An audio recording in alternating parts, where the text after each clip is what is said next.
Shalom Kulam Shalom Tzadikim, paz e plenitude a todos, sejam todos muito bem-vindos a mais um estudo semanal, o shiur da semana, e hoje estamos então na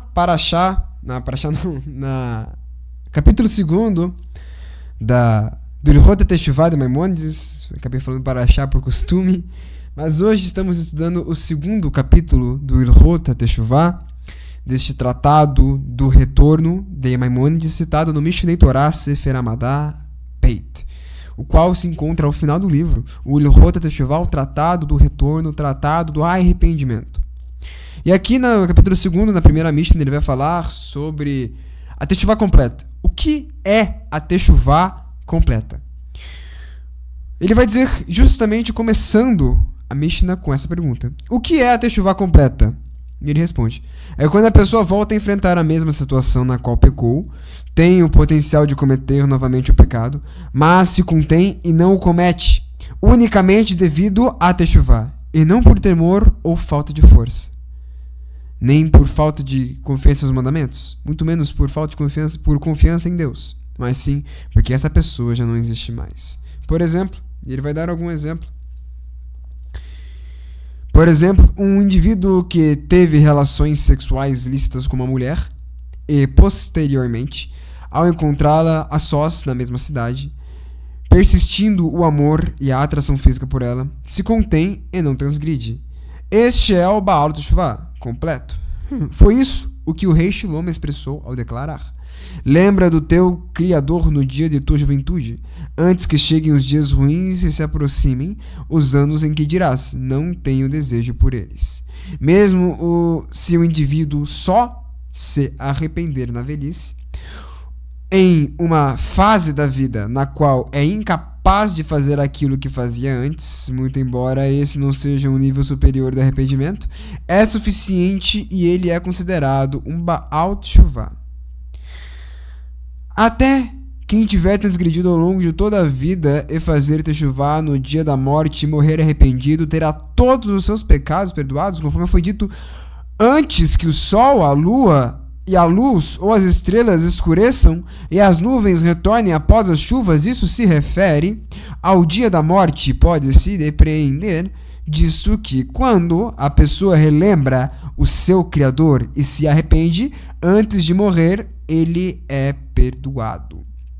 O que essa primeira Mishnah tem a nos ensinar? Bom, primeiro a gente tem que dividir essa Mishnah em 3 partes. A primeira parte ela fala sobre a Teshuvah completa. A segunda parte ela fala sobre o processo de Teshuvah antes, depois de anos do cometido. E depois a mitzvah de arrependimento após, ou antes, na verdade antes da morte, no leito de morte especificamente. A primeira parte dessa Mishnah ela fala o seguinte, sobre a Teshuvah completa, e sobre como teríamos a Teshuvah completa, e isso se explica e isso se encaixa nas outras 3 partes dessa Mishnah. O que é a Teshuvah completa? Bom, a Teshuvah completa, ela trata-se de quando a pessoa passa pela mesma situação pela qual ela pecou. Vamos supor, essa pessoa, ela roubava, ou ela... Não, melhor, um exemplo um pouco melhor. Essa pessoa tinha problemas com drogas. E essa pessoa faz Teshuvah por isso, para parar de utilizar esses entorpecentes, de ser um usuário, fazendo Teshuvah e retornando para casa, voltando para Hashem. E vamos supor que essa pessoa parou de utilizar, mas ela está em processo de Teshuvah, já faz mais ou menos 1 ano, vamos supor. E ela tem amigos que também utilizam os mesmos entorpecentes. Ela está limpa. Aí ela vai na casa de um amigo que o convida. Essa pessoa chega lá e se depara com o mesmo entorpecente que ela gostava de utilizar e que agora ela já não utiliza mais. Mas essa pessoa não sente remorso, não sente vontade de utilizá-lo e não o utiliza, tendo a mesma oportunidade que Deus lhe deu como teste de sua Teshuvah. E ela não utiliza. Não por temor aos mandamentos, por saber que é errado, porque isso ainda diria que ele está escondendo uma vontade. Não por temor a Hashem, porque isso também diria que ela ainda tem a vontade, mas está com medo. Mas sim, porque essa pessoa que utilizava não existe mais. E é isso que significa a Teshuvá completa. Então aqui, como no exemplo que ele deu sobre as relações carnais, uma pessoa que tinha relações carnais com uma pessoa indevida, e antes de sua morte se arrepende, e essa pessoa tem a Teshuvá completa, tem, e é perdoado em todos os seus pecados. Ou uma pessoa que se arrepende depois de anos e passa pela mesma situação pela qual pecou e não a comete, não por temor aos seus mandamentos e não por temor a Hashem. Isso também, mas não exatamente por causa disso, mas sim porque aquela pessoa não existe mais. É por causa disso que ela não mais os comete. E aqui nos comentários de Maimônides vai nos dizer que Rambam descreve as condições nos comentários, vai dizer Rambam descreve as condições comprobatórias, acho que ele quis dizer comprovatórias, de que o arrependimento da pessoa foi completo e ela não voltará a pecar. Neste caso, no entanto, a abstinência do pecado é a prova suficiente de ter alcançado este nível. Depois ele vai dizer que a pergunta, como isso se refere na prática, está citada no Tratado de Yomá 86b. No próximo comentário vai dizer o seguinte: segundo Mabid, Beit Elohim Sha'ar HaTeshuvah, a expressão Baal Teshuvah significa dono da Teshuvah. O que é o Baal Teshuvah? É o dono da própria Teshuvah e o dono da Teshuvah em si. E implica quando a pessoa subjugou-se o atributo da Teshuvah, convertendo em um aspecto permanente de sua natureza. Como é que a pessoa se transforma em Baal Teshuvah? Quando a pessoa consegue não mais estar em um estado de Teshuvah, mas a pessoa ser a Teshuvah. Quando a pessoa transforma a Teshuvah em algo natural para si. Por isso aquela pessoa não existe mais. Por isso aquela pessoa está morta. Porque aquela pessoa não existe mais. Porque ela foi substituída pelo Baal Teshuvah. E o Baal Teshuvah refere-se a essa nova personalidade que eu baixo no meu sistema mental, como se fosse um computador, e eu me transformo no Baal Teshuvah. Então, o Baal Teshuvah é aquela pessoa que subjuga-se a tal nível a Teshuvah, que ela se torna a própria Teshuvah. Ele ainda vai dizer, o Yakut Shimoni, na Parashá de Balak, a próxima Parashá da semana que vem, por exemplo, declara os indivíduos totalmente perversos do povo de Israel, que se enchem de remorso e arrependimento na hora da morte, e merecem uma porção no mundo vindouro. Embora seja concedida a expiação, aí aqui ele vai dizer sobre o comentário 1495, descrito aqui. As nuvens retornam após as chuvas, isso se refere ao dia da morte. Pode-se aprender disto que quando a pessoa relembra o seu Criador e se arrepende antes de morrer, ela é perdoada. Isso está referente ao comentário que ele diz, embora seja concedida a expiação até que a pessoa que só se arrepender à beira da morte, é muito melhor se arrepender durante a vida. O homem foi criado para viver a vida inteira conectado com Deus, dentro do contexto de nosso mundo material. Assim, quem é absolvido do castigo arrependendo-se em seus momentos finais não terá cumprido a finalidade de sua criação. Ou seja, ele está dizendo, a pessoa pode se arrepender antes da morte? Sim, ela pode, mas não era esse o objetivo. A pessoa deveria ter se arrependido em vida, porque o objetivo da vida do homem é se manter conectado com Deus. É treinar a cada dia mais e afinar a cada dia mais a sua ressonância cognitiva de suas cordas do seu violão espiritual, afinando na mesma frequência vibracional do violão celestial, o qual Deus também utiliza para criar o universo através das cordas universais que vibram, as cordas celestiais que vibram no universo, e da qual é feita a matéria de todas as coisas. Então, o objetivo do homem é entrar em ressonância. E como eu faço para entrar em ressonância?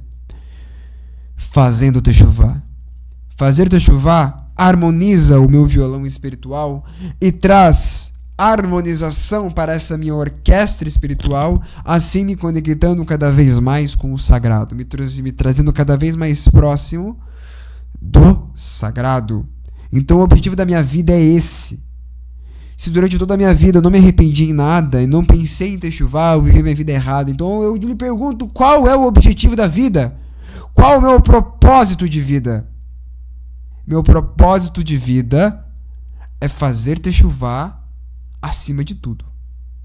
O propósito da minha vida, quem dou sou eu.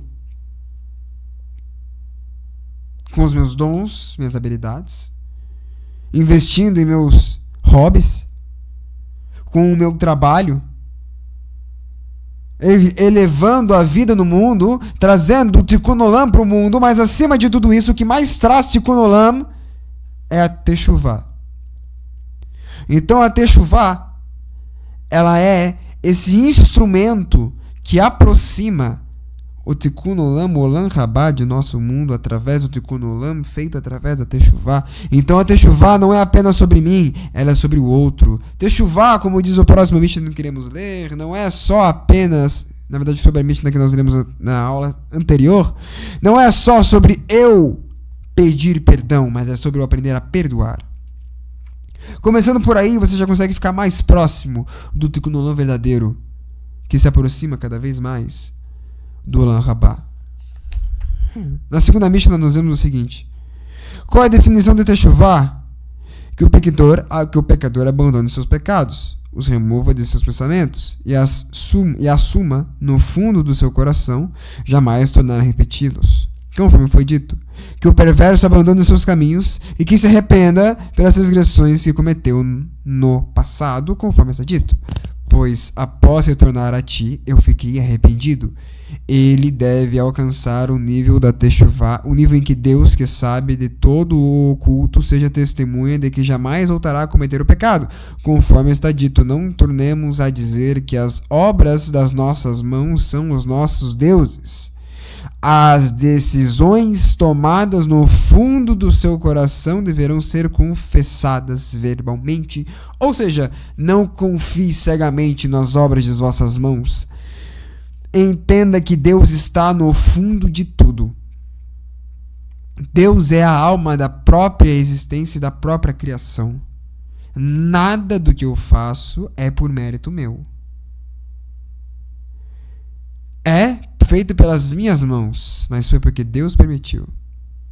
Os meus méritos são cumprir as mitzvot e tudo que eu fizer para elevar a vida no mundo, para elevar e retificar o nosso mundo. Mas tudo isso é feito através da permissão divina. E que todas as obras das nossas mãos são permissões divinas. E sobre isso, ele vai dizer, Meir Melamed vai dizer, o Baal Teshuvah deve inspecionar todos os seus atos e pensamentos, eliminando todos os atributos ruins, tais como raiva, ódio, inveja dentro de si. Ele deve ser cuidadoso com o pensamento quando com o próprio pecado, pois ao menor descuido, fica difícil se separar deles. Inevitavelmente o pensamento conduz à ação. Ou seja, ele está dizendo que às vezes as nossas emoções podem ser tão tentadoras que nós devemos tomar cuidado para não deixar-nos cair nelas. Porque quando deixamos um pequeno escorregãozinho cair nelas, elas são tão viciosas, tão viciantes, tão envenenatórias, que elas são capazes de nos sugar para si. E envenenar o nosso pensamento com essa emoção. Fazendo com que nós começamos a nos comportar como isso. Se deixamos a raiva tomar o nosso coração, mesmo que por um único instante, nós nos tornamos pessoas com muita ira, colerosas. Se deixamos o ódio, a cólera assumir o nosso coração, o ódio se materializa através de nós. E a inveja também se manifesta através de nós quando nós acabamos dando lugar para ela. Então é sobre não dar lugar, sobre limpar e fazer uma varredura mental em todas as nossas emoções e pensamentos e saber o que é certo e o que é errado.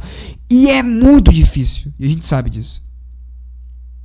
Mas é necessário tentar.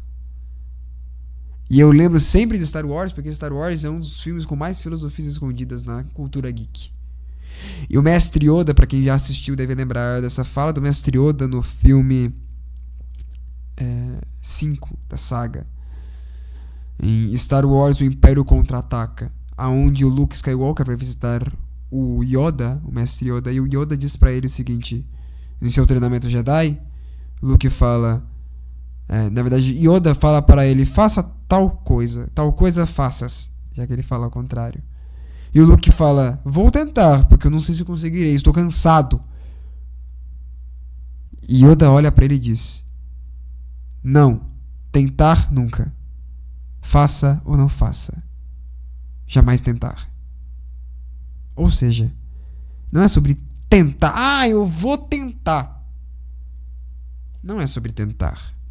É sobre fazer. Se vai dar certo ou não, aí já é outra história. Mas faça. Comece hoje a Teshuvá. Ela pode mudar toda a sua história repentinamente. Apenas por um pequeno estalar de ideia de fazer a Teshuvá, você já está elevando a sua alma a um nível que você pode nem saber qual é.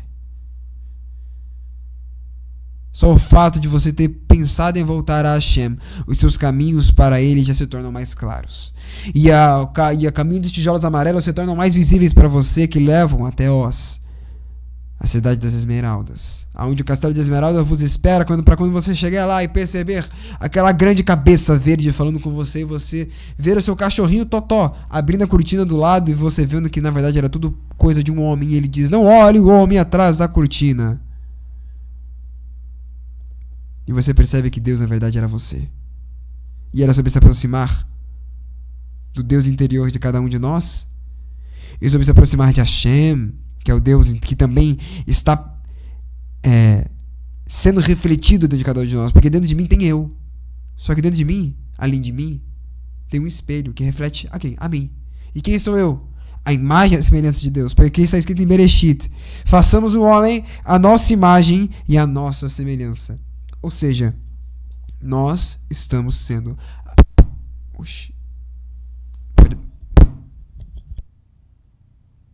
Perdão, o microfone está com um pouco de defeito. Aqui. Beleza. Nós somos a imagem e semelhança de Deus. E é isso que o Mágico de Oz viu. E é isso que a Dorothy viu em O Mágico de Oz. Quando ela olhou para o mágico, ela viu ela. Ela viu ela representada através do mágico. Alguém que tinha medo, alguém que não sabia para onde ir e que precisou se virar para sobreviver. Mas ela também percebe que ele era o criador de toda a Oz. Ele era o grande mágico atrás da cortina que criou tudo. E sobre voltar a ele é o processo de Teshuvá. O processo de Teshuvá é o caminhar do caminho dos tijolos amarelos. E a próxima Mishnah diz: quem verbaliza uma confissão sem ter decidido do fundo do seu coração renunciar ao pecado pode ser comparado a quem mergulha em um mikve tendo a carcaça de um animal rastejante na mão, ou seja, impurificando a água. Quem não se arrepende do seu próprio pecado em seu próprio coração e pede perdão a si mesmo, é como se estivesse entrando em um mikve com um animal impuro em suas mãos. É como estar impurificando na tentativa de purificar, ou purificando na tentativa de impurificar. É um tiro no pé. É um kamikaze espiritual. É um projeto suicida pronto para dar errado. Ou no sentido suicida certo, mas enfim. É aquela bomba relógio prestes a explodir. Não adianta nada. Não vai mudar nada. Ou ela te mata, ou não vai acontecer nada. Não muda nada.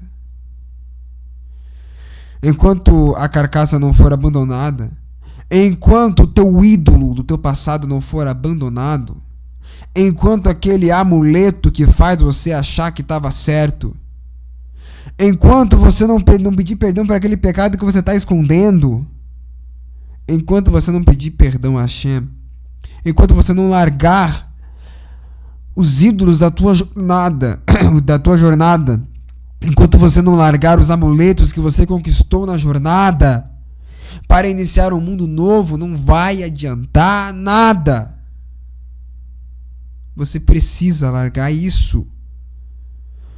Larga. Você quer ser do povo judeu? Você quer voltar para casa? Quer voltar para a espiritualidade, para a essência da sua alma? Então larga os teus deuses. Você não precisa ser judeu. Volta para os teus deuses, cara. Você não precisa ser judeu. Mas se realmente for do interesse do teu coração, se for de sincero coração e arrependimento, então larga os teus deuses. Larga a tua jornada. Entenda que a tua jornada te levou até aqui, mas não se aprisione a ela. Rasgue as correntes. Quebre essas correntes que te aprisionam no teu passado. E inicie algo novo. Porque o mikve é um ato de morte e renascimento.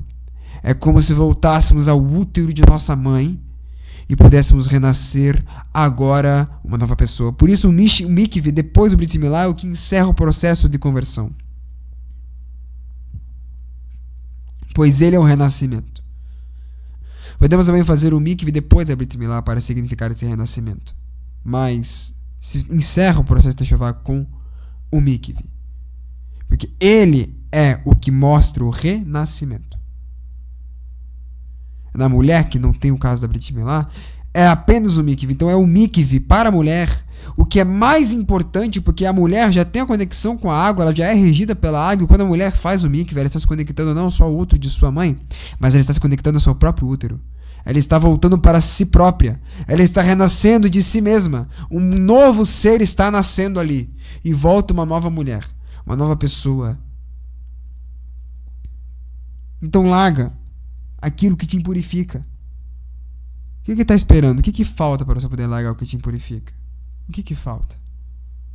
Coragem? Circunstância? Permissão? Medo? Coragem? Larga. Volta para onde você estava. Você pode ter sido arrancado daqui há 4, 5, 6, 7, 10, 11 gerações atrás. Mas volta para casa. Porque teu pai ainda lhe espera com a comida na mesa e água fresca no copo. Como aquela cena do filme Biografia do Luiz Gonzaga, que ele volta para casa depois de passar um tempão no exército, e o pai dele, quando ouve a voz de seu filho, ele reconhece, vai correndo até a porta, abre a porta e diz: "Isso é hora de chegar em casa, meu filho."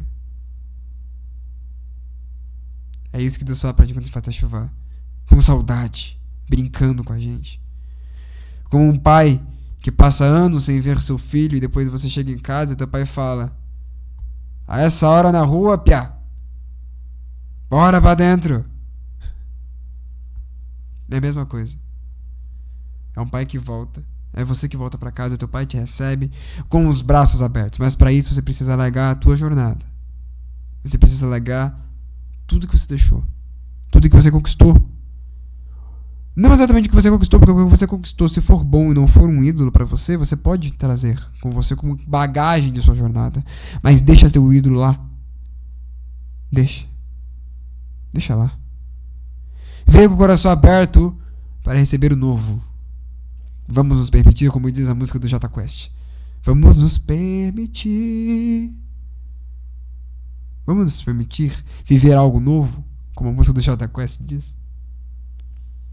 Na Mishnah 4 ele vai dizer: fazem partes dos caminhos da Teshuvá que aquele que se arrepende deve clamar a Deus continuamente chorando e suplicando, praticar caridade na medida das possibilidades, afastar-se bastante do objeto do pecado, mudar de nome, como está dizendo: eu sou outra pessoa e não aquela que pecou. E como o processo de Teshuvá se acaba dando um novo nome. Porque quando você faz Teshuvá, você muda o teu mazal. Você muda a tua vibração, a tua sorte. Por isso eu te dou um novo nome. 3 coisas trazem mudança de mazal.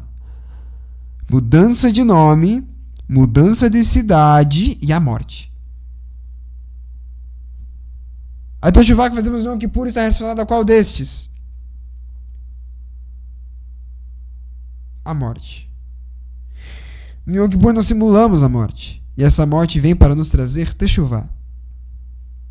Ou também com a nossa própria morte, física ou espiritual. No último dos casos. Porque você, o ser humano, sempre tende a Teshuvá. Porque o Deus foi tão perfeito que ele criou a sua imagem, a sua semelhança. Ele criou o homem sempre com inclinação para Teshuvá. O homem sempre ameaça a sua Teshuvá. Ameaça fazer a sua Teshuvá em todos os aspectos. Mudança de cidade, quando você foge de uma cidade, por exemplo, nas cidades refúgios. Você fugia de sua cidade para não morrer. Então você mudava de masala. Ou mudança de nome, e é por isso que a Teshuvá se encerra dando um nome. Porque quando você muda de nome, você muda quem você é.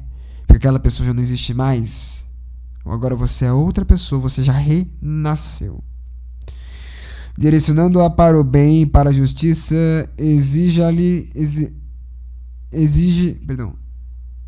exilar-se de casa, o exílio expia o pecado também, pois abandona a pessoa e torna humilde de espírito manso.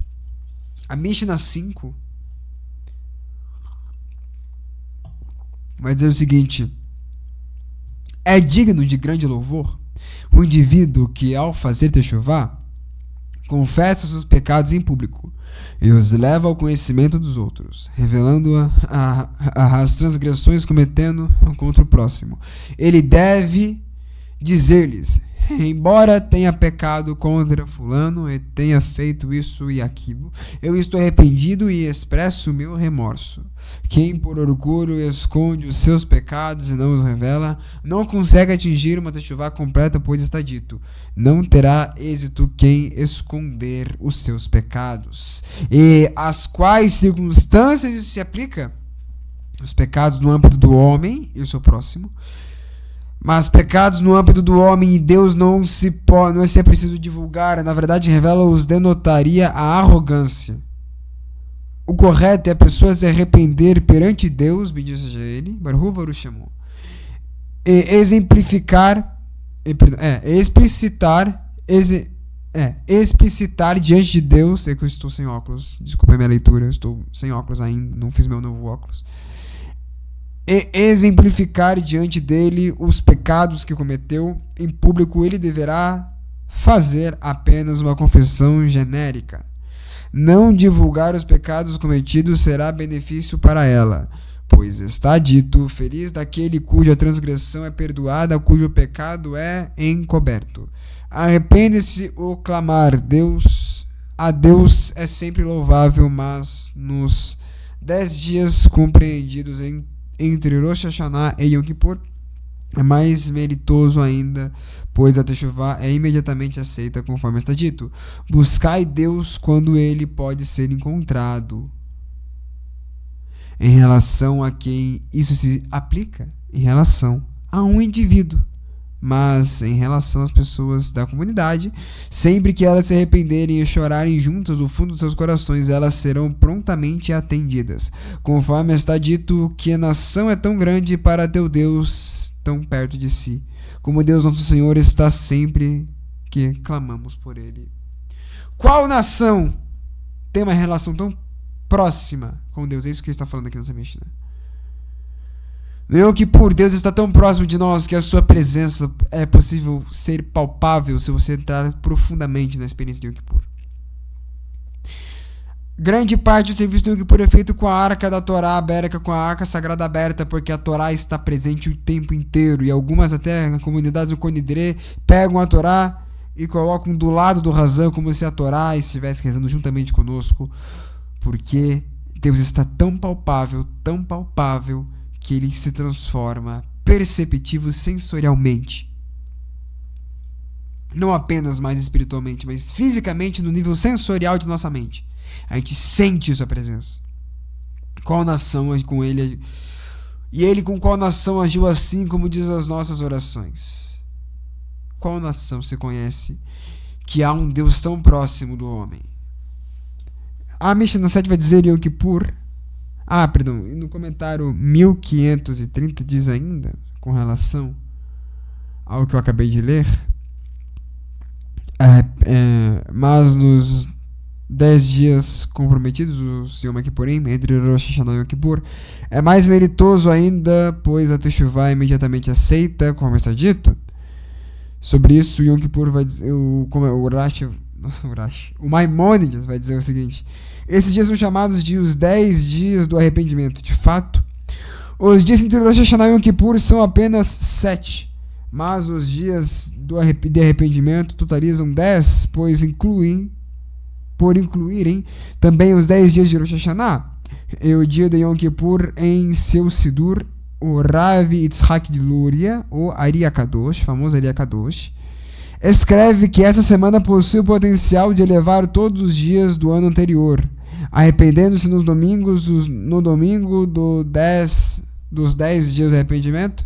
A pessoa pode expiar todos os pecados que cometeu nos domingos ao longo do ano que passou. Igualmente, arrepender-se na segunda-feira deste período expia-se os pecados que ela cometeu nesse dia da semana durante todo o ano anterior.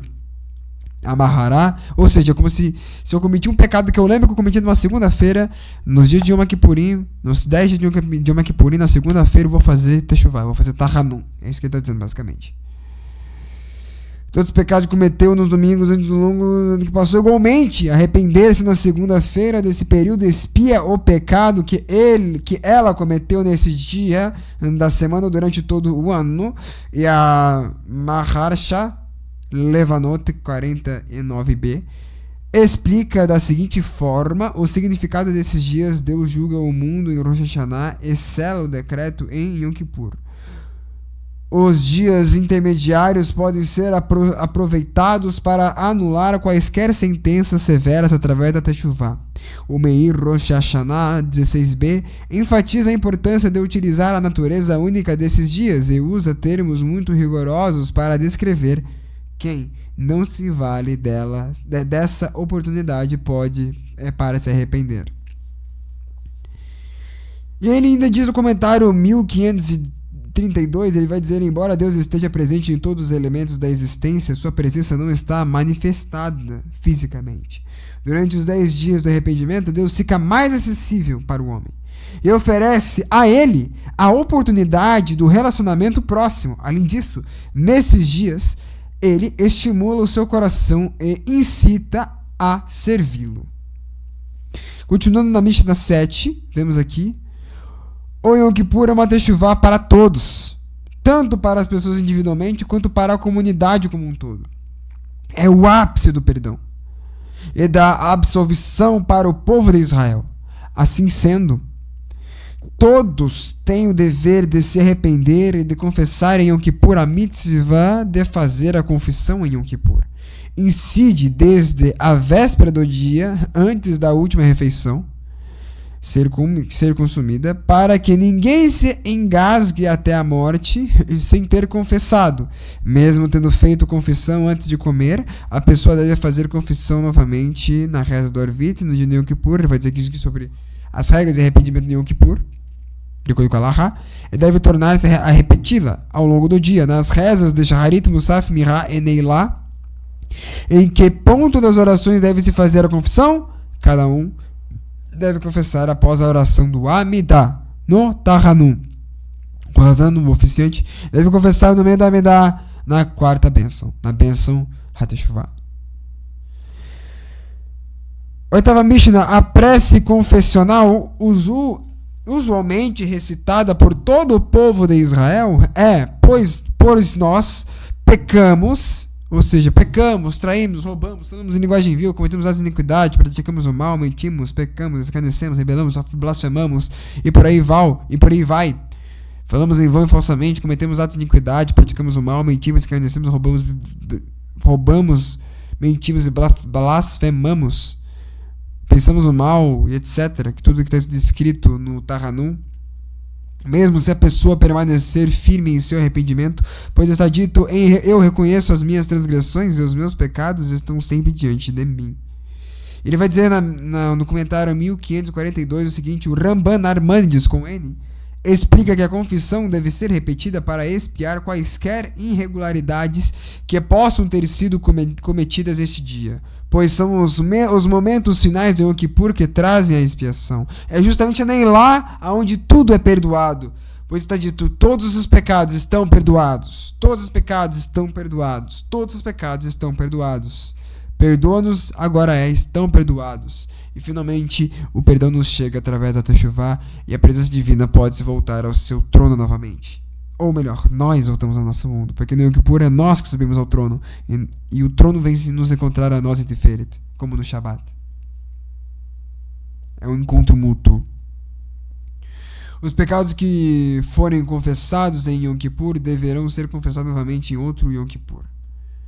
É interessante a gente ver, na verdade, sobre esse negócio de Deus ir falar conosco, porque era o sacerdote que ia até o Santo dos Santos no Yom Kippur para levar o incenso, mas Deus já estava lá esperando por ele na nuvem.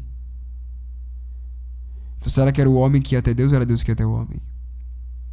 Eu gosto de acreditar que Deus se encontra conosco no Yom Kippur, esse encontro mútuo, como no Shabat, em Tiferet.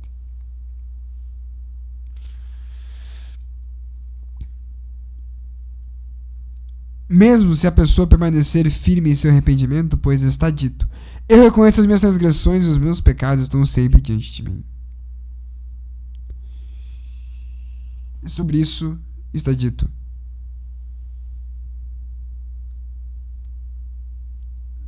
sobre isso está dito aqui. Comentário 1551 diz assim: o Rashi interpreta o versículo como um significado: eu não sinto que me foi concedida a expiação por eles. Eles estão sempre diante de mim. O Sefer HaTanya, Igeret HaTeshuvah, capítulo 11, diz e explica que o termo Negdi, traduzido como diante de mim, deve ser interpretado como de longe. Assim como no versículo de Bamidbar 2:2, capítulo 2, verso 2, eles deverão acampar ao redor do santuário de longe. Assim, o versículo do Tehillim implica que a pessoa deve sempre se lembrar de seus pecados e assim ser humilde perante Deus, como Moshe que se curvou diante de Korah, em sua humildade para provar a sua autoridade. No entanto, tê-lo sempre em mente não deve causar falta da alegria em seu serviço de Deus, mas sim a alegria por lembrar que eles foram já retificados ou de o lembrar da Teshuvah caso ainda não tenha sido feito. Ao contrário, a renovação da conexão com Deus através da Teshuvah deve ser uma forte felicidade. Mishnah 9, a Teshuvah e o Yom Kippur só expiam pelos pecados no âmbito do homem e Deus, como o de alguém que consumiu um alimento proibido ou que manteve relações sexuais proibidas ou algo do gênero. Já pecados no âmbito do homem e seu próximo, como o de alguém que feriu, ou amaldiçoou outrem, ou que o tenha roubado, ou algo do gênero, só são perdoados após indenizá-lo e apaziguá-lo.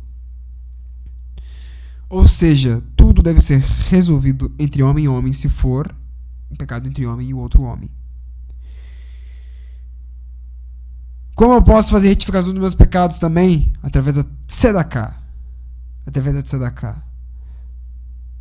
Faça tzedakah à sinagoga, faça tzedakah ao pobre, à viúva, ao mendigo que passa do teu lado na rua e você finge que não vê. Faça tzedakah à viúva que você conhece. Faça tzedakah a qualquer pessoa necessitada. Dê comida a uma criança de rua. Isso também aproxima isso traz de Kondolan e aproxima o Olam Rabá mais próximo de nós. E traz Teshuvah para mim.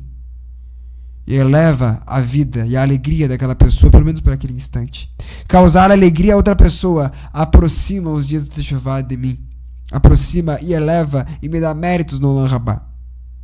Mas também, além de tudo, me contamina com sua alegria, seu senso de boa vontade e de boa fé, de eu ter ajudado a elevar um pouco mais o degrau, o estado consciencial do nosso mundo. Mitzvah Gadol Eliot Besimcha Tamid se aplica a todas as pessoas. Existe uma grande mitzvah? Sejam felizes o tempo inteiro. Isso se aplica a todas as pessoas. Todas elas. Todas elas têm direito de estar felizes e a alegria umas das outras pode me contaminar e me trazer mais alegria e elevação para a minha alma. Se nem assim ela aceitar perdoar. Mas mesmo assim, se eu pagar, fizer tudo que eu precisava perdoar, e essa pessoa não perdoar, a culpa deste pecado recai sobre ela. Ou seja, perdoar também é techuvá. Se alguma pessoa me pede perdão por algo que fez contra mim e eu não a perdoo, eu corro o risco de o peso deste pecado recair sobre mim. E eu ser obrigado a pagar por esse pecado. Eu ser obrigado a pagar no Olam Rabá por isso. E os meus méritos são deletados. Pelo menos nesse quesito. Então, aprender a perdoar também é fazer techuvá. Aprender a perdoar também é fazer tzedakah. Também é aproximar do Olam, porque às vezes o que a pessoa mais precisa é de um perdão para aliviar o seu coração. E se o perdão alivia o coração dela a um nível sincero e concreto, é porque ela já estava fazendo techuvá. Na Mishnah 10, encerrando essas últimas duas Mishnahs, encerrando esse capítulo, nos diz: a pessoa não pode ser malvada e irredutível e recusar apaziguamento.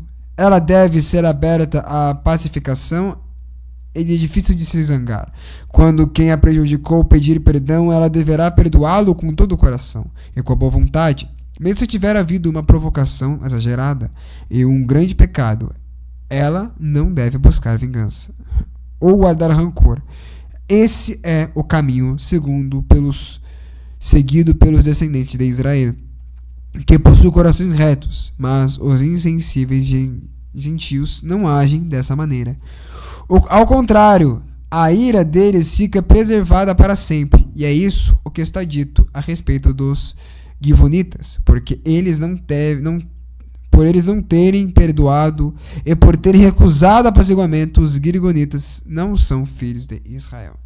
Os Gershonitas. Não. Gershonitas não. Givonitas. E a última Mishnah, encerrando assim, depois com outro comentário do Rambam: se uma pessoa fez mal a outrem e este morreu sem que ela tenha lhe pedido perdão, se uma pessoa morreu e ela fez um pecado comigo, ela me magoou, ela fez algum mal para mim e não pediu perdão, e morreu sem pedir perdão, será preciso que ela leve 10 pessoas diante do túmulo, ou seja, que a pessoa que foi magoada leve 10 pessoas diante do túmulo dele e diga o seguinte diante deles: eu pequei perante Deus, o Senhor de Israel, e perante este fulano.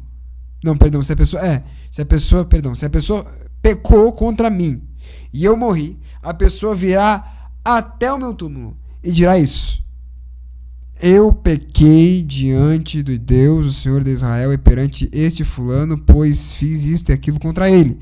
Se ficou devendo dinheiro, ele deverá devolvê-los aos herdeiros. Caso não tenha conhecimento da identidade dos herdeiros, ele deverá deixar o valor devido nas mãos do tribunal e em seguida fazer a confissão. Gente, techuvá é algo muito sério.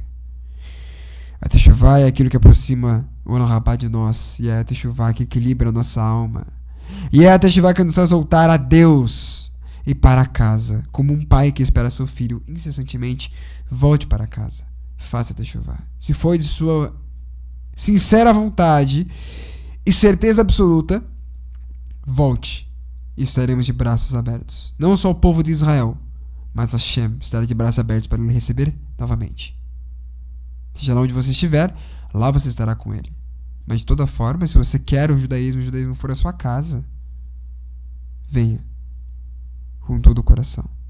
É isso, eu ficando por aqui. Agradeço você pela sua companhia, de ter ficado juntamente conosco estudando esta Mishnah, aqui esse Ilhot Teshuvah, no capítulo 2, as 11 Mishnahs do capítulo 2. Vou ficando por aqui. Agradeço você pela sua companhia e eu espero você na semana que vem, neste mesmo bloco, para falarmos sobre o capítulo 3 de Ilhot Teshuvah às 8h30 da noite. Às 8 horas da noite. É isso, vou ficando por aqui. Não deixe de colaborar com o nosso trabalho, faça sua tzedakah, a sua colaboração através do QR Code que deixaremos ao final desse vídeo na tela de espera ou através dos dados bancários presentes na descrição desse vídeo. A sua colaboração é essa sua oportunidade para fazer essa sua tzedakah. Aproveite o estudo da Teshuvah para fazer a tzedakah, que nós acabamos de falar, que ajuda na retificação do mundo, e faça a tzedakah através desse QR Code. E seu dinheiro será direcionado aos projetos da nossa sinagoga para que possamos manter o nosso trabalho vivo e existente no mundo. É isso que mantém o nosso trabalho vivo, para que possamos todas as semanas trazer os 4 estudos semanais, contando com esse shiur, que trazemos todas as semanas, e os áudios meditativos que trazemos todos os dias, sem contar os inúmeros outros projetos que fazemos, sociais, religiosos, que fazemos. Tudo isso só pode funcionar se você, através da sua colaboração. Então não deixe de colaborar conosco através do QR Code, ou através desse QR Code presente aqui, ou através dos dados bancários presentes embaixo do vídeo. Também, caso você queira, você pode fazer parte de nossos grupos de WhatsApp através dos links presentes na descrição desse vídeo. Lá embaixo dos dados bancários tem alguns links. Lá embaixo vai ter o link da Etzraim Brasil. Entre no nosso grupo Etzraim Brasil. Caso você não seja ainda um Etzraim Brasil, entre no Etzraim Brasil através do nosso grupo de WhatsApp. Nós iremos permitir a entrada de vocês a partir da semana. No Shabbat nós não mexemos com isso, mas caso você esteja vendo esse vídeo no Shabbat e queira entrar no grupo, você pode entrar no grupo e nós, após o Havdalah, iremos permitir a sua entrada. Ok? E embaixo dele temos o grupo da Etzraim São Paulo, Etzraim SP São Paulo, para todos aqueles que moram em uma distância de mais ou menos um raio de 100 km da cidade da Grande São Paulo, na cidade de São Paulo, caso você seja da Grande São Paulo, no raio de 100 km da cidade capital de São Paulo, você pode entrar nesse grupo para fazer parte de nossa nova comunidade que está sendo iniciada, nosso novo projeto de uma possível comunidade em São Paulo. Então não perca essa oportunidade de fazer parte deste grupo para que você possa visitá-los e lá você terá mais informações sobre isso, ok? É isso, vai ficando por aqui. Shalom Lekulano, paz e plenitude a todos e até a semana que vem. É isso, Shalom. Veshavot Tov Mevorah.